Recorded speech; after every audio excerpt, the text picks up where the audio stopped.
Assalamualaikum warahmatullahi wabarakatuh. Salam sejahtera bagi kita semua.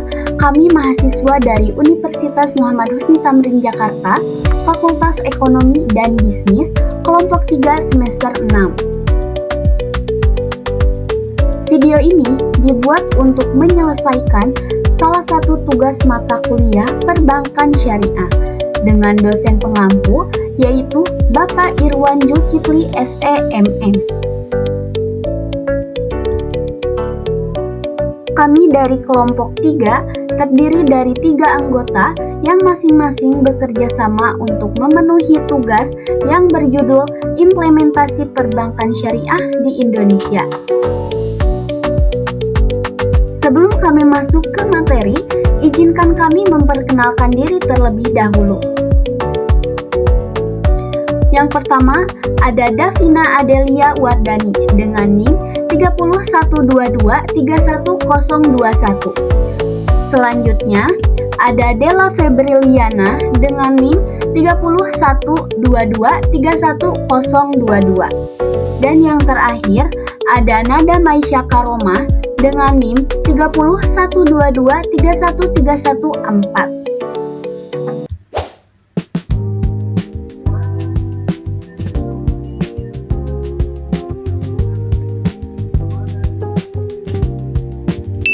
Baiklah, kami dari kelompok 3 akan mempresentasikan materi yang berjudul Studi Kasus Implementasi Perbankan Syariah di Indonesia.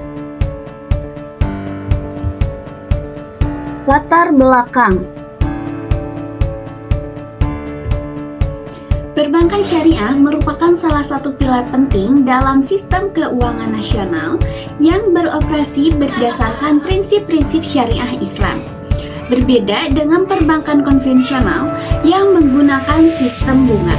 Kalau perbankan syariah sendiri menerapkan sistem bagi hasil serta menghindari unsur riba, gharar atau ketidakpastian, dan ada maisir atau perjudian.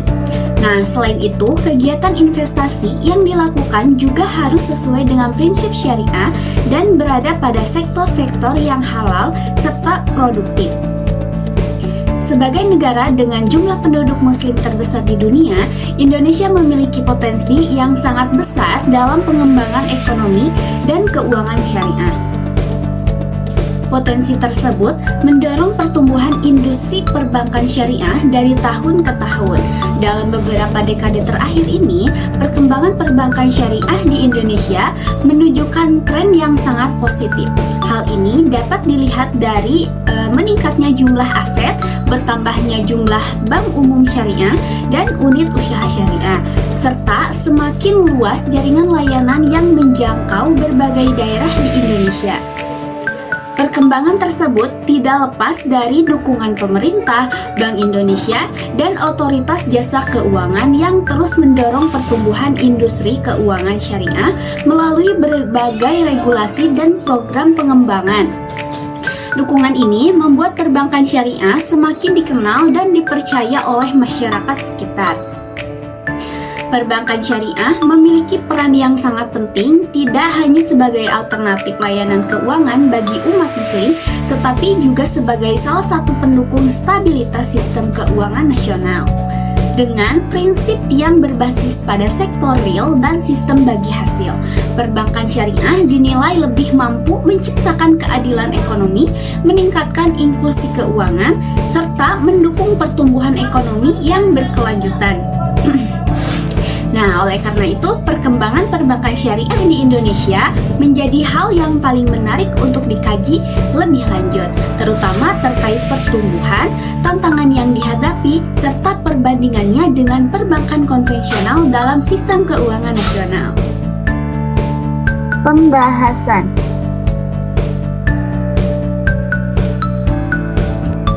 Baik, saya akan menjelaskan perkembangan perbankan syariah di Indonesia dan inovasi produk.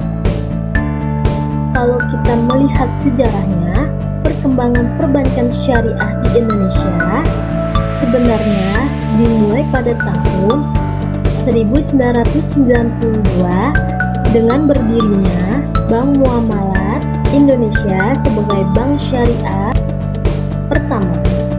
Namun pada saat itu pertumbuhannya masih cukup lambat karena belum memiliki dasar hukum yang kuat. Perkembangannya mulai meningkat setelah diterbitkannya Undang-Undang Nomor 21 Tahun 2008 tentang Perbankan Syariah yang menjadi landasan hukum khusus bagi operasional bank syariah. Kemudian pada tahun 2021 dilakukan merger 3 bank syariah milik pemerintah menjadi Bank Syariah Indonesia. Penggabungan ini membuat bank syariah memiliki modal yang lebih besar dan mampu bersaing dengan bank-bank nasional lainnya. Jika dilihat dari data OJK, total aset perbankan syariah terus meningkat dari sekitar 540 triliun pada tahun 2020 menjadi lebih dari 636 triliun pada tahun 2024.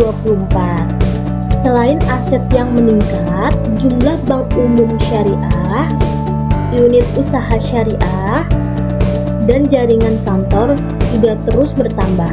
Hal ini menunjukkan bahwa tingkat kepercayaan masyarakat terhadap perbankan syariah semakin baik. Selain berkembang dari jumlah sisi lembaga, bank syariah juga terus mengembangkan berbagai produk agar dapat memenuhi kebutuhan masyarakat. Produk yang paling banyak digunakan adalah akad murabahah, yaitu akad jual beli dengan keuntungan yang telah disepakati sejak awal. Contohnya adalah pembiayaan rumah dan kendaraan.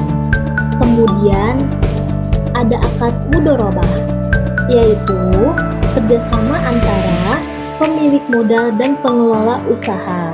Keuntungannya dibagi sesuai kesepakatan, sedangkan kerugian ditanggung bersama sesuai ketentuan akad. Masyarakat dapat memilih layanan keuangan yang sesuai dengan kebutuhan, tetapi tetap berlandaskan prinsip-prinsip syariah. Pembahasan selanjutnya akan dibahas oleh Davina Adelia Wardani. Hai, kita masuk materi ketiga, yaitu tentang perbankan syariah serta perbandingan dengan bank konvensional. Oke, meskipun perkembangannya cukup pesat, perbankan syariah masih menghadapi beberapa tantangan yang perlu diperhatikan. Tantangan pertama adalah rendahnya literasi masyarakat mengenai perbankan syariah. Masih banyak masyarakat yang belum memahami perbedaan antara bank syariah dan bank konvensional. Bahkan ada yang menganggapnya keduanya sama saja, hanya berbeda nama. Namun sistem operasionalnya dan prinsipnya yang digunakan sangat berbeda loh. Tantangan berikutnya adalah digitalisasi. Saat ini masyarakat menginginkan layanan yang cepat dan praktis melalui aplikasi digital. Oleh karena itu, bank syariah harus terus-menerus meningkatkan kualitas teknologi, keamanan data, dan kemudahan layanan agar mampu bersaing dengan perkembangan zaman. Selain itu, persaingan dengan bank konvensional juga menjadi tantangan tersendiri. Bank konvensional memiliki jaringan kantor yang lebih luas, modal yang lebih besar, serta teknologi yang lebih maju, sehingga bank syariah harus terus berinovasi agar tidak tertinggal.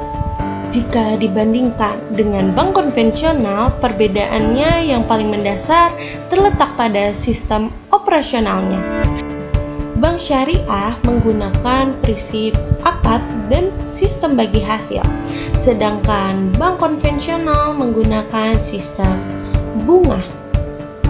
Di sisi kelebihan, bank syariah lebih berorientasi pada sektor real menerapkan prinsip keadilan dalam pembagian keuntungan maupun resiko, serta seluruh kegiatannya diawasi oleh Dewan Pengawas Syariah agar tetap sesuai dengan ketentuan syariah.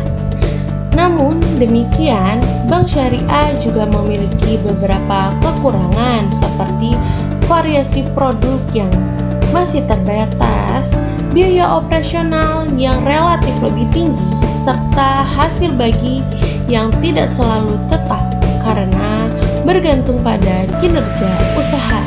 Jadi, meskipun masih menghadapi berbagai tantangan, peluang perkembangan bank syariah di Indonesia sebenarnya masih sangat besar apabila terus didukung oleh inovasi, edukasi kepada masyarakat, dan perkembangan teknologi. Oke, saya kembalikan kepada moderator. Penutup. Dari pembahasan yang telah kami sampaikan, dapat disimpulkan bahwa perbankan syariah di Indonesia telah mengalami perkembangan yang cukup pesat sejak pertama kali hingga saat ini. Nah, perkembangan tersebut terlihat dari meningkatnya jumlah aset, bertambahnya lembaga perbankan syariah, serta semakin beragamnya produk dan layanan yang ditawarkan. Nah, di sisi lain, masih terdapat beberapa tantangan seperti rendahnya literasi masyarakat, perkembangan teknologi digital, serta persaingan dengan bank konvensional. Oleh karena itu, diperlukannya kerjasama antar pemerintah, lembaga keuangan, dan masyarakat agar perbankan syariah dapat terus berkembang dan memberikan kontribusi yang lebih besar terhadap perekonomian Indonesia. Demikian penjelasan dari kelompok kami. Semoga materi yang kami sampaikan dapat menambah wawasan mengenai implementasi perbankan syariah di Indonesia. Terima kasih atas perhatiannya. Wassalamualaikum warahmatullahi wabarakatuh.